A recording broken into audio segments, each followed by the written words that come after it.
Since its original release on Nintendo 64, GoldenEye 007 has become an almost mythical game, possessing a quality that in some ways transcends reality. Many of us have GoldenEye stories, those sweaty evenings crouched around a small CRT, blasting friends in 4-player split screen. Or perhaps it's the game's objective-driven single-player campaign that grabbed your attention. Whatever it may be, there's a sense that no 007 game since its release has ever truly captured the essence and magic of the original GoldenEye. The thing is, unless you kept a Nintendo 64 console around or were into emulation, your memories may have remained mere echoes from another time. You see, with its convoluted licensing tied up between a throng of mega corporations, the original GoldenEye has become increasingly inaccessible. That is, until now. When it was announced that GoldenEye would be releasing on modern consoles, I was as shocked as anyone else, but it's real and it's here. Alas, while its arrival is certainly a cause for celebration in some respects, it didn't take long before the complaints started rolling in. Some were disappointed with the emulation quality, others with the controls, and still others unleashed hot takes begging the question, but what if GoldenEye was never good? Given this response, I had the sudden urge to find out just exactly what's going on with these re-releases, and that's what we're going to do here today.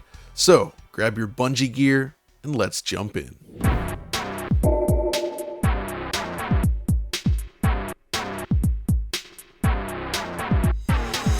Before the arrival of GoldenEye, few could have guessed just how critical the game would become for Nintendo's latest 64-bit machine, but in time, it would go on to become the third best-selling game for the platform. It boasts a robust single-player campaign with objectives that change according to difficulty, along with superb animation work, a memorable soundtrack, and a chaotic 4-player multiplayer mode. It was a game that defined Nintendo 64 and changed the face of console first-person shooters forever. But following this success proved nigh impossible. EA took control of the 007 license not long after this point, producing a range of titles, but none had the impact of GoldenEye itself. They even attempted a soft reboot of sorts with GoldenEye Rogue Agent, a game that has you playing an ex-MI6 operative, literally called GoldenEye as a result of his optical prosthetic. It was unsuccessful, and unfortunately the final 007 game EA would produce before the license transferred over to Activision. The thing is, many of these 007 games were actually quite good, but the legacy of GoldenEye would ultimately taint their reception by the masses. This desire for GoldenEye certainly didn't go unnoticed by the management at Microsoft, however, the then new owners of Rare. And in one of the first of many attempts to re-release the N64 original, a small development team rebuilt the game for Xbox 360. This version, which was never officially released, though leaked in 2021, offers everything one could dream of in a recreation of GoldenEye. Updated visuals with the option to toggle the original visuals, 60 frames per second gameplay, perfect image quality, smooth controls, and loads of other new features. Its cancellation remains one of the most disappointing in all of gaming history, at least in my book.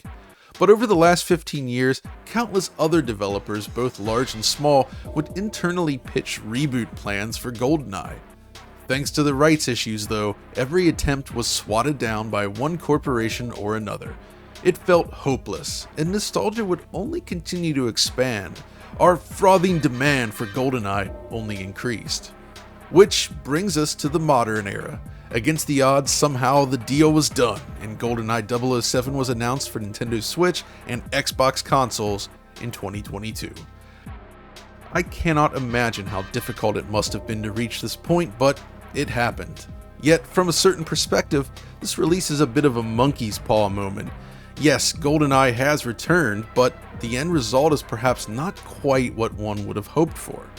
While ultimately still perfectly playable, these new releases each exhibit their own drawbacks and issues that detract from the purity of the GoldenEye experience, with certain decisions even negatively coloring the impressions of longtime and new players alike. Both versions of GoldenEye rely on emulation of the N64 hardware.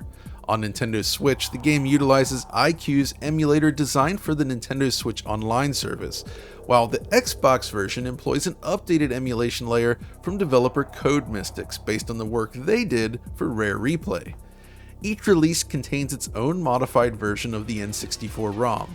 The Xbox version was updated to remove all traces of anything Nintendo, alongside various other hacks to improve controls, while the Switch version uses its own hacked ROM which specifically removes certain unused textures, specifically the facial textures featuring Roger Moore, Sean Connery, and Timothy Dalton, a feature that was planned for N64 but cut due to likeness rights issues with Mr. Connery. I assume Nintendo wanted to ensure that all traces of these textures were eliminated from the ROM data entirely, despite the fact that they were not normally accessible. On the surface then, what's here is perfectly serviceable. It's GoldenEye running on new consoles. It promises some improvements such as smoother performance, but don't go in expecting a remaster here. So just what are the actual problems then? Well, there's several different problems that vary slightly across each version, but the primary issue, as far as I'm concerned, centers on the way its vintage 3D graphics are presented to modern players. Now, this isn't like a 2D sprite game in which the artwork itself uses a fixed pixel resolution. No, 3D graphics can be emulated to operate at any arbitrary resolution that you might like. In the case of GoldenEye, the Xbox version then aims for 4K rendering, while Switch operates at 720p. Both are significantly higher than the original game's 320 by 240 visuals. The thing is, the artwork used in these games was designed with a specific output resolution in mind, specifically 240p running on a CRT. By increasing the resolution, the flaws are laid bare for all to see. Something I have a solution to, which we'll discuss in a moment. Beyond this, in the case of the Xbox version specifically, the emulation highlights other issues in the visuals: warbling vertices, visible texture seams, and a lot of Z-fighting. Now, you might be expecting me to criticize the emulation here, but in reality, this is actually more accurate than what's used on the Switch. It's a symptom you'll notice with low-level N64 emulation in general, which means that CodeMystics' emulation layer here, it's pretty robust. They specifically mention these issues in a tweet, noting that, at least in their tests, the emulation is a match for real N64 hardware. And that's true, to a degree. So, this is where the disconnect comes in. They simply didn't go far enough in either direction. This port occupies a strange middle ground where certain aspects of the rendering are accurate, but others are clearly not. I mean, just boosting the resolution alone flies in the face of accuracy, right? But the real issues here are deeper. Case in point, the unique tri-point texture filtering inherent to the N64 hardware is absent. They do not simulate this technique at all. Artists often built their textures with this in mind, and not emulating it means less accurate visuals. Night Dive Studios went to the trouble of simulating this via a shader in their excellent conversion of Doom 64, but CodeMystics didn't, and neither did iQ with the N64 emulation, by the way. Furthermore, while the 3D is rendered in a high resolution now, the math driving it seems to be limited by the original low resolution of the game, which, and this is just my theory here, is why the gently warbling vertices and textures stand out so much. They are present on real hardware, but it's a lot more difficult to discern at the original output resolution. So John, you might be wondering, what's the ideal solution here? Simple: downsampling. First, allow me to share an example showcasing its potential. This is Rage Racer for the Sony PlayStation. The visuals you're seeing represent the presentation as experienced on a real console. But what if we decide to enhance it? Well, thanks to DuckStation, we're now looking at a version of the game downsampled from 4K back to 240p with improved color depth and other enhancements designed to minimize visual issues. By retaining that original resolution, the game's artwork and the user interface all gel together nicely. It's very cohesive. If you just increase the resolution, sure, it's razor sharp, but now the HUD no longer matches the visuals, and the limitations in the rendering become far more evident. It just doesn't look great. By utilizing downsampling along with other mild enhancements like this, you can effectively transform an original experience into something that still feels true to the original art direction while trimming its various flaws. So what does this do for GoldenEye? Well, thanks to PC emulation via Project 64, alongside the low-level parallel RDP plugin, we can achieve these results. Edges are now sharper, yet the pixel structure remains intact. It's also possible to raise the frame rate to 60 frames per second and improve the overall experience while still offering something that manages to feel suitably N64. On Xbox and Switch, simply boosting the resolution has a negative impact on the overall presentation, both in terms of the 3D graphics and the 2D HUD elements, which, quite frankly, are awful looking. Now, ironically, the Switch version fares slightly better since it's only targeting 720p for the 3D rendered graphics, with a nice clean nearest upscale from there. But on Xbox, targeting those ultra-high resolutions without any mitigation of the various other effects of emulation leads to something that just doesn't look great. Both versions would benefit from the downsampled approach, and it's a shame that we did not see anything like that in this release. The Switch version has its own unique problems with emulation as well. In many areas, the textures are tiled incorrectly, something you can see here if you look closely at this snowy rock wall.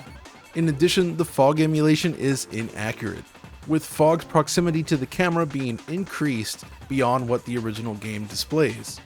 Now, as far as frame rate's concerned, Codemystics did specifically mention that 60 frames per second was off the table as a result of inaccurate game behavior, which isn't necessarily wrong. The problem is that seasoned players have been digging into other aspects of this conversion and found a lot of issues with enemies clipping through walls and all sorts of weird enemy AI behavior, which is seemingly what they were trying to avoid in the first place by clamping down the frame rate. Which raises another minor thing. On a real N64, the Nintendo and Rare logos played when you first boot the game run at 60 frames per second. With the Xbox version, the intro is only 30 frames per second instead. Not a big deal, but another example of inaccuracy. They're fine on the Switch, by the way. While we're referencing frame rate, perhaps we should stop and take a look at how the game manages to run on each platform. And to best understand it, we need to start with the original game on N64. GoldenEye does not run well. In fact, despite its popularity, it's one of the least fluid games on the N64, with some missions hovering around 10 frames per second throughout most of the gameplay. It's really bad. You'll experience moments where it can feel reasonably smooth from time to time, but the frame rate in general is extremely low. The 4-player multiplayer mode runs very much the same as the game's slowest single-player maps as well. The thing is, not unlike a game such as Star Fox for the Super NES, this game manages to feel surprisingly satisfying in action, despite the exceptionally low frame rate. I believe this is a result of very careful camera movement with subtle momentum coupled with fluid animation that ensures the game at least remains moderately playable even when scraping those single-digit frame rates. That is to say, Rare did a great job with this game, compensating for the extremely low frame rate. With this in mind then, the new release fares pretty well on the surface, with each version running significantly faster than the original release. So firstly, on Xbox, there have been numerous complaints about the game's performance, with users reporting stuttering and slowdown, in addition to general unhappiness with the 30 FPS cap. I experienced this too, or so I thought. You see, upon actually measuring the performance, it turns out that it holds the 30 frames per second limit very consistently, more than you'd expect. Yet, to the naked eye, it clearly doesn't appear that way. So what's the problem? Well, remember the Rare logo capped at 30 frames per second? I think this is a hint at the greater issue here. Perhaps the emulator is using its own frame rate cap? I really can't say for sure, but it definitely seems to influence the appearance of motion and general speed of the game. So when you see stuttering, it's not actually dropping frames, rather the distance traveled between each frame is variable, leading to a sense of movement that is not completely linear. The frame rate cap situation becomes even more interesting when you look at certain aspects of how the game renders on N64. So as I showcased, it generally runs at a very low frame rate on original hardware, right? But check this out, if you shoot one of these barrels, it causes the entire screen to shake up and down, and that shaking motion actually runs at a higher frame rate than the rest of the 3D. Crazy, right? Well, on Xbox, when you shoot a barrel, as you'd expect, everything still moves at 30 frames per second no matter what. So any frame rate behavior we're seeing in the Xbox version is likely down to this new frame rate limiting system put in place. It thankfully hasn't been too bad overall, but it does rob the game of some fluidity, and it would have been nice to see it running at 60 frames per second. This same limitation of course applies to the split-screen multiplayer, which, with 4 players on the field, runs at 30 frames per second, just like the campaign. And while it's not as visually stimulating as I may have liked, the higher rendering resolution makes it a whole lot easier to see players when running around in split-screen. Nintendo Switch, despite initial impressions, manages to run more slowly than the Xbox version, with dips occurring frequently during play. Furthermore, as you can see on the graph below, the frame times are remarkably unstable, with rogue spikes to 16 milliseconds, further interrupting fluidity. It's certainly faster than the N64 original, but not nearly as stable as it should be. From what I can tell, this version of the ROM doesn't seem to rely on any sort of external frame rate limiter, or if it does, it works very differently from the Xbox version, though it does not replicate the higher frame rate barrel explosion that we saw in the original version, but Nintendo's emulator in general is somewhat less accurate. What's more curious about the Switch version though, is that the multiplayer runs a lot worse. Well, okay, it's actually perfectly fine in 2-player mode, you still get a similar 30 frames per second, right?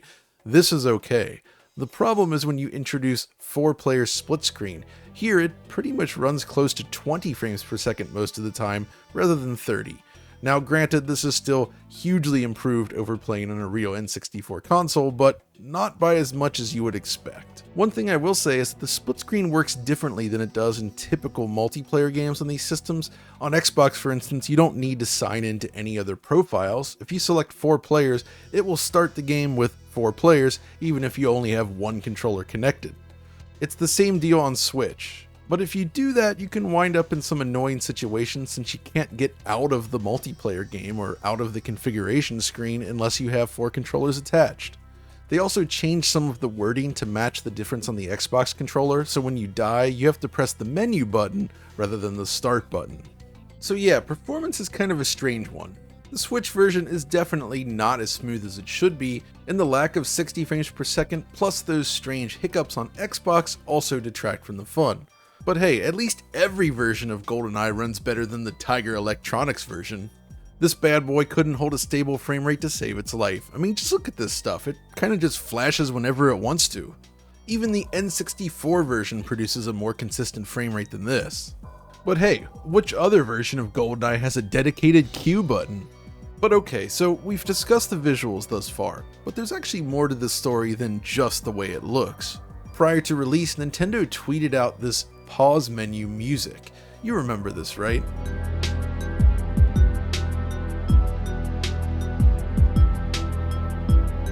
It's missing this iconic sound, which on real hardware sounds like this.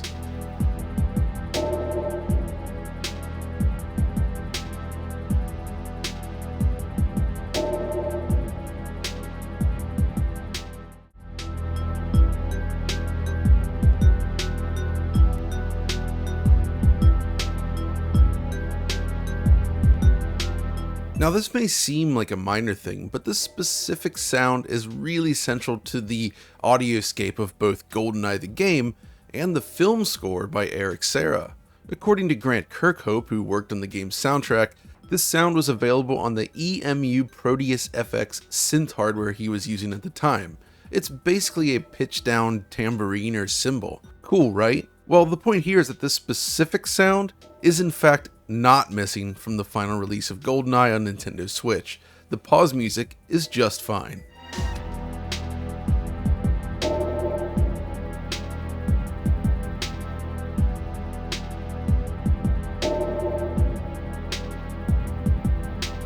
No, instead the version with actual sound issues is the Xbox version. So I'll let this example do the talking first. Take a listen.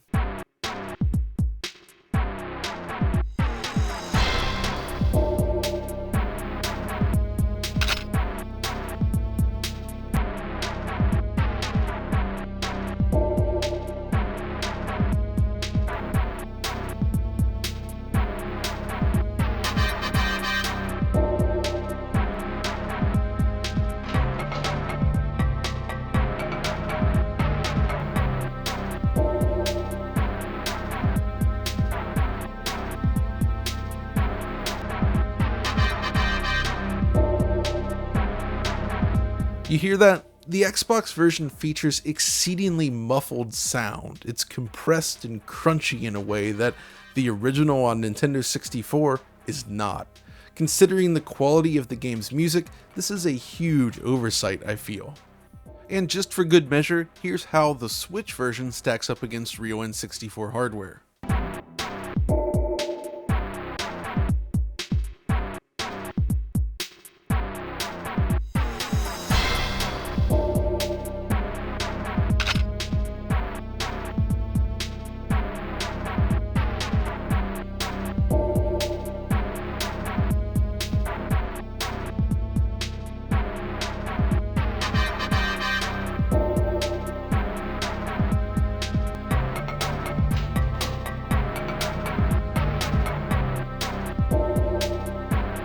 It's perhaps not perfect, but it's very close.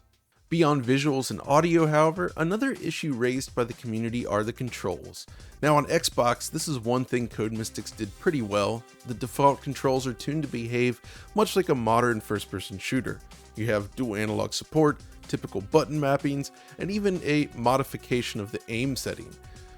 That said, these changes do have an impact on certain elements, which can impact techniques used by seasoned GoldenEye players. On Switch, however, things are a little less rosy. The most obvious issue lies in the default controller mapping.